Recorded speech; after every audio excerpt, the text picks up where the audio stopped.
this point that pen's dried out, so I'm looking for a little brush instead. Okay, I found my rigger brush, and I've got some black acrylic paint that I'm using right now.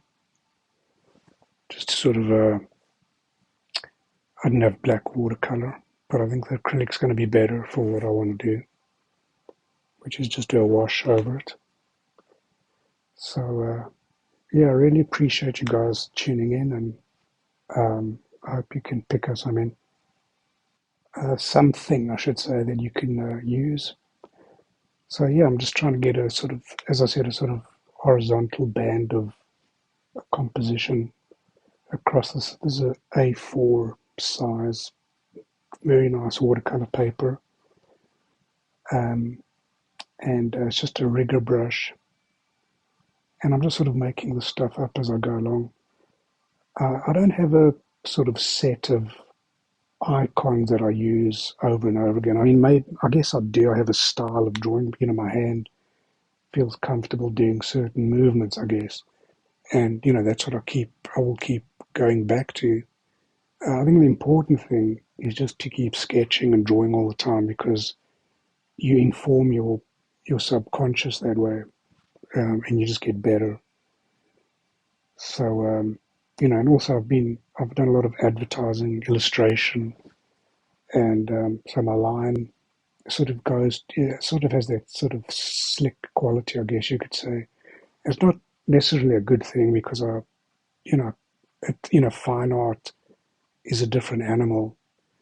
So but I think it's given me some kind of drawing confidence. Just basically just doing a ton of drawing. I used to work in advertising agencies where I would go in with my bag of markers and pens and things and be given a brief, and people doing things, products, and just have to draw them fast, and it was great. That was even before I got into the Procreate and the iPad Pro. So I would walk around, I'd go into New York with a big bag of markers that I would inhale the whole day, take the lids off, put them back. And I'm sure it's done something to the old brain, those magic markers. I never really found out it was in them.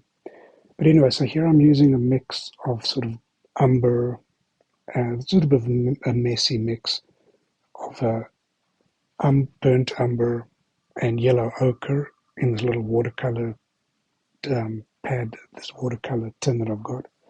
Cotman, Winsor & Newton Cotmans. So it's a little bit of a messy mix.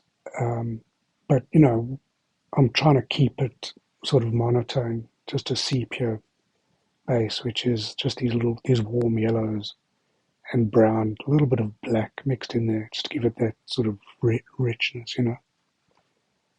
So that's all it is, and I can see it's going to be ready to leave alone fairly soon.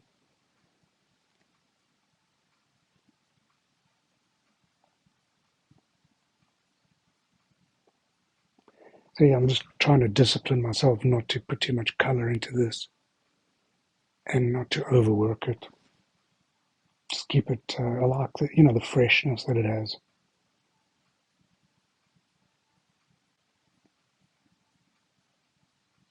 Just, got hold of old fan brush.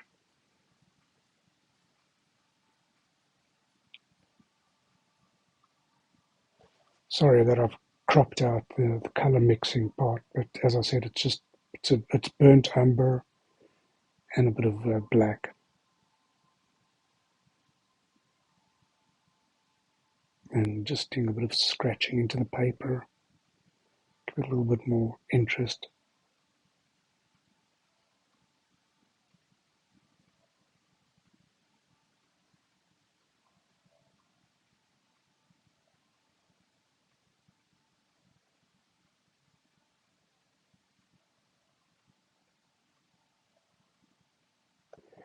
So yeah, as a practice, I could just keep going until I sort of kill this thing, but I just wanted to keep that white space and negative shapes there. So I think it's very important that I just sort of stop. or overdo it.